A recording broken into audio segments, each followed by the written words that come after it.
Ação penal privada subsidiária da pública.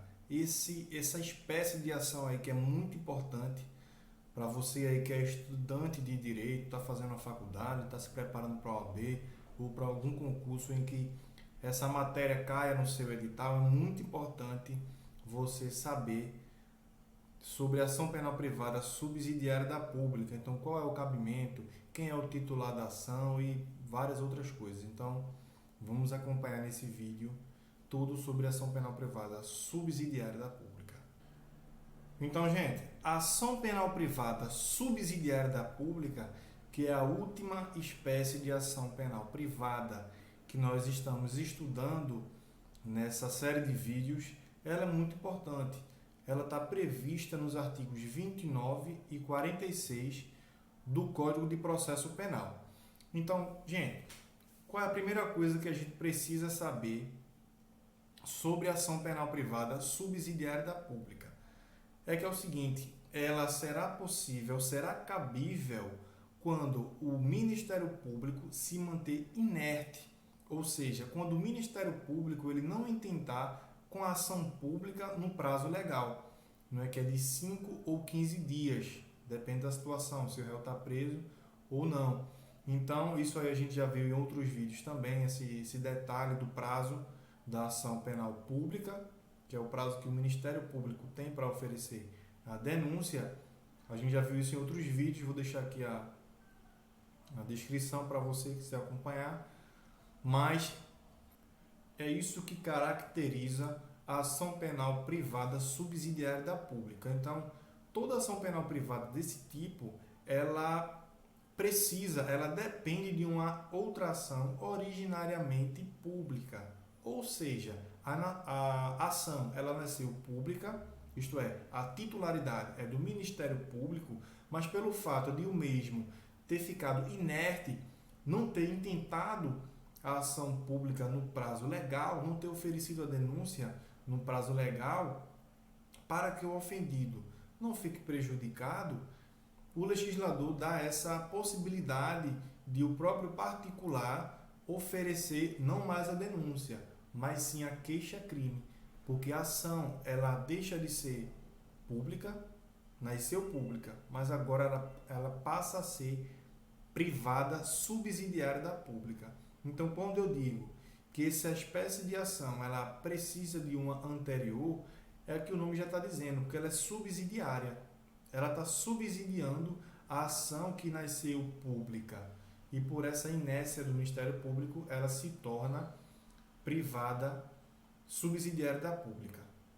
O prazo que era inicialmente de 5 ou 15 dias para o Ministério Público, agora passa a ser de 6 meses para o titular. Aliás, para o particular. Então, ele vai ter esses 6 meses após o vencimento do prazo do Ministério Público, abre-se o prazo que é decadencial. Não é? Temos um vídeo que fala tudo sobre contagem de prazo, que é prazo decadencial, inclusive, vou deixar aqui em cima, caso você precise acompanhar. Mas abre-se o prazo decadencial de 6 meses para que o ofendido, para que o particular possa estar oferecendo a sua queixa-crime. Agora, caso esse prazo decadencial ele termine, ele vença sem que o ofendido ele tenha oferecido essa queixa, a ação volta a ser do Ministério Público. Então, olha que interessante.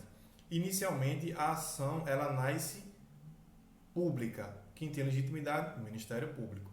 Se manteve inerte, ou seja, perdeu o prazo legal para intentar a ação, iniciar a persecução penal, a ação que era pública se torna privada, subsidiária da pública, e o próprio ofendido agora tem legitimidade para oferecer a queixa-crime. A ação se torna penal privada. O ofendido ele tem 6 meses para oferecer essa queixa-crime, ele tem 6 meses para se manifestar. Então, a ação penal privada subsidiária da pública, ela fica nesse status, vamos dizer assim, por 6 meses. Se dentro desse período o ofendido não se manifestar, não oferecer a queixa-crime, a ação, a titularidade da ação volta a ser do Ministério Público. Ou seja, a ação que era pública e passou a ser privada subsidiária da pública, torna a ser pública. Pessoal, agora outra coisa importante é que na ação penal privada subsidiária da pública, nesse prazo de 6 meses que o ofendido tem para oferecer a queixa-crime, que a ação é privada subsidiária da pública, isso não significa dizer que o Ministério Público está impedido de se manifestar na ação. Não. O que a legislação fala para a gente é o seguinte, acompanhe na sua tela.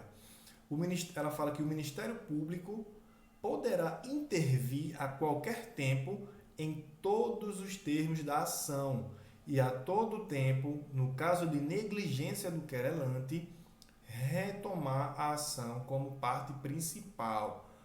O que isso significa, pessoal? Que durante o prazo dos 6 meses em que o titular da ação passa a ser o ofendido, o Ministério Público ele não é mais o titular, é o ofendido agora. Só que ele, mesmo assim, mesmo não sendo o titular, ele poderá intervir a qualquer tempo em todos os termos da ação. Ele não perde essa prerrogativa de intervir em todos os termos da ação a qualquer tempo. Agora, não confunda isso com o que o legislador ele diz aí no finalzinho do artigo, não é que no caso de negligência do querelante, o Ministério Público pode retomar a ação como parte principal. Veja, caso o querelante, que é justamente o ofendido, o titular da ação penal privada, subsidiária da pública, se ele permanecer negligente, o Ministério Público ele pode retomar a ação como parte principal. Bem, pessoal, é isso. Obrigado por nos acompanhar até aqui. Essa foi a nossa série de estudos sobre ação penal, tanto as espécies de ação penal pública como as espécies de ação penal privada. Então, daqui para frente, veremos também a ação penal em alguns tipos de crime, como, por exemplo, a ação penal nos crimes contra a honra. Existem algumas observações importantes. A ação penal nos crimes de violência sexual, a ação penal nos crimes de trânsito. Então, continue nos acompanhando. Muito obrigado, forte abraço, fiquem com Deus.